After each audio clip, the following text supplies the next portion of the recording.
Hello நண்பர்களே, வணக்கம்.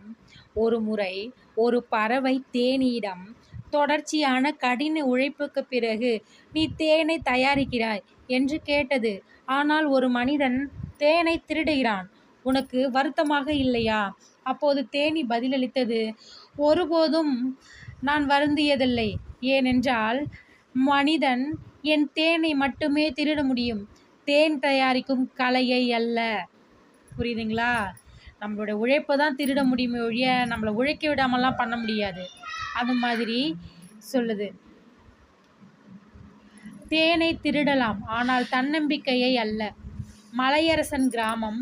ஒரு அழகிய சிற்றூரில் வாழ்ந்தது ஒரு பறவை ஒன்று. அதன் பெயர் சிப்பி. ஒவ்வொரு காலையும் அது பறந்து வானத்தில் உலா வந்துவிட்டு பசுமை காட்டில் அமர்ந்துவிட்டு பாடும். அதன் நண்பர்கள் எல்லாம் அதனை ரசித்து பார்ப்பார்கள். அந்த ஊரில் இளம் தேனி ஒன்று இருந்தது. அதன் பெயர் மதுமிதா. அதற்கான வாழ்க்கை முறையே உழைப்பு. பசுமை நிலங்களில் இருந்து மலர்களை கண்டுபிடித்து அதன் தேனை சுரக்க செய்து கூரையிலான ஒரு மரத்தில் அமைந்திருந்த பஞ்சு போலிய தேன்கூட்டிற்கு கொண்டு வந்து சேர்த்துக்கிட்டே இருக்கு. மதுமிதா ஒரு பக்கம் வேலை செய்து கொண்டிருந்தாலும் மற்றவர்கள் சொல்வது போல தேனீக்கள் வேலை மட்டுமே பார்க்கின்றன என்பதெல்லாம் உண்மையாக இருந்தது இல்லை.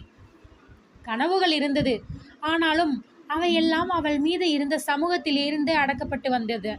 தேன் திருடும் மனிதன். ஒரு நாள் மதுமிதா கடுமையாக உழைத்து தேன் நிரம்பிய தேன்கூட்டை காண்பதற்கு வந்தது. ஆனால் அதில் அரைகுறை தேன் மட்டுமே இருந்தது. அதற்கு அடியில் இருந்த பாதையில் மனிதனின் காலடி சுவடுகள் தெரிந்தன. வானத்திலிருந்து வந்த ஒரு தேன் வேட்டைக்காரன் மரத்தில் ஏறி தேனை கப்பி எடுத்து சென்றிருந்தான். மதுமிதா வருத்தத்தில் மூழ்கியது.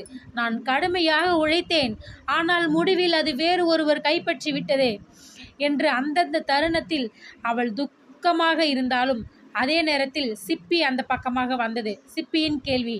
சிப்பி நிதானமாக மதுமிதாவிடம் கேட்டது, நீ ஒவ்வொரு நாளும் உழைக்கிறாய், உன் உடல் சோர்ந்து போனாலும் பூவிலும் போய் தேன் சுரக்கிறாய். ஆனால் ஒருவன் வந்து அதையெல்லாம் எடுத்து செல்கிறான். உனக்கு புண்பட்டதாய் தெரியவில்லை. மதுமிதா சிறிது நேரம் அமைதியுடன் பார்த்தவாறு மெதுவாக சொன்னது, நான் ஒரு விஷயத்தை தெளிவாக உணர்ந்திருக்கிறேன் சிப்பி. ஒரு மனிதன் என் தேனை மட்டுமே திருட முடியும், தேன் தயாரிக்கும் கலையை அல்ல. சிப்பி அதிர்ச்சி அடைந்தது. இதுபோல ஆழமான பதில் தன்னால் எதிர்பார்க்கவே முடியவில்லை. கலை என்ற தன்னம்பிக்கை. மதுமிதாவின் அந்த வார்த்தைகள் ஒரு கிராம வாழ்க்கையை மாற்றியமைத்த களஞ்சியமாக மாறின. ஊரில் பலர் அந்த வசனத்தை எடுத்துக்கொண்டு பேசத் தொடங்கினர்.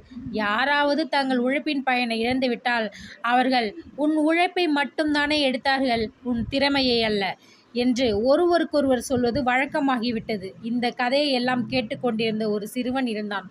அவனது பெயர் ரகு. ரகு என்பவன் ஏழை குடும்பத்தை சார்ந்த ஒரு சிறுவன்.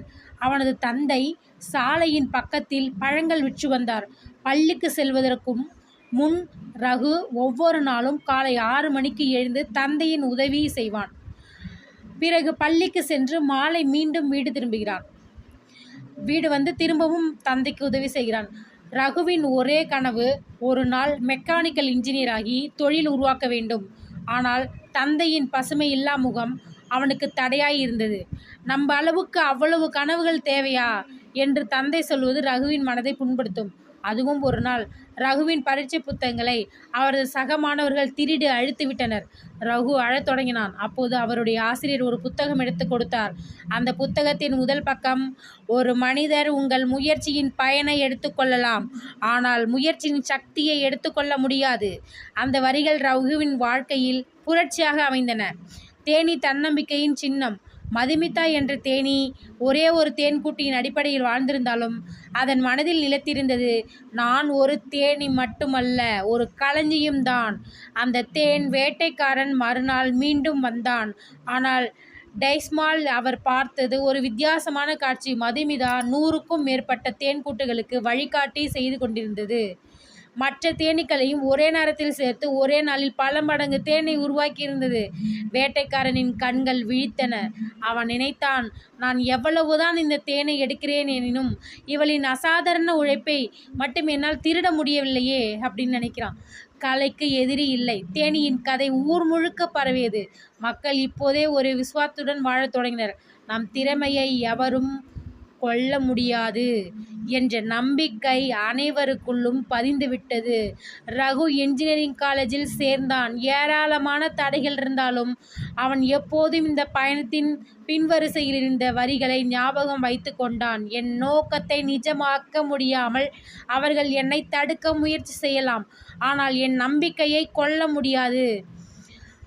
மதுமிதா ஒரு நாள் சிப்பியிடம் சொன்னது, நான் இன்று அறிந்துள்ளேன், உலகம் எவ்வளவுதான் மோசமாக இருந்தாலும் உழைக்கும் ஒரு உயிரியின் மீதான கௌரவம் என்றும் மறையாது. ஒரு மனிதன் தேனை திருடலாம், ஆனால் தேன் உருவாக்கும் ஆற்றலை அவன் ஒருபோதும் பெற முடியாது. இது ஒரு தேனீ சொன்னது. ஆனால் அதை நிறைந்திருக்கும் மனிதனுக்கே தேவையான பேரறிவு. இந்த கதை நமக்கு என்ன சொல்ல வருகிறது? உழைப்பை திருட முடியும், ஆனால் உழைக்கும் கலை மற்றும் தன்னம்பிக்கையை அல்ல. ஒரு கலைஞன், அது ஒரு தேனீயாக இருந்தாலும் சரி, தனது முயற்சியின் மதிப்பை உணர்ந்தால் உலகம் அவருக்காக திறக்கப்படுகிறது. வெற்றி என்பது எதையும் இழந்த பின் தான் மீண்டும் தொடங்கும். தைரியம் எல்லாம் இழந்ததுக்கு அப்புறம்தான் வரும். உன் தேன், உன் கலைகள். இந்த உலகத்தில் எது சொந்தமானது என்றால் அது உன் திறமை, உன் முயற்சி, உன் உழைப்பு மட்டுமே. மற்றவர்கள் உன் முயற்சியின் பழங்களை கொள்ளலாம், ஆனால் உன் முயற்சியை உருவாக்கும் உள்ளுணர்வையும் உறுதியையும் அவர்கள் ஒருபோதும் பெற முடியாது. நீயும் ஒரு தேனீ. உன் தேனை உரைத்து உருவாக்கு. யாராவது அதை எடுத்து விட்டாலும் கவலைப்படாதே. உன்னிடம் உள்ளது தேனை உருவாக்கும் கலை. அது வாழ்வை வெல்லும் விசை. தேங்க்யூ.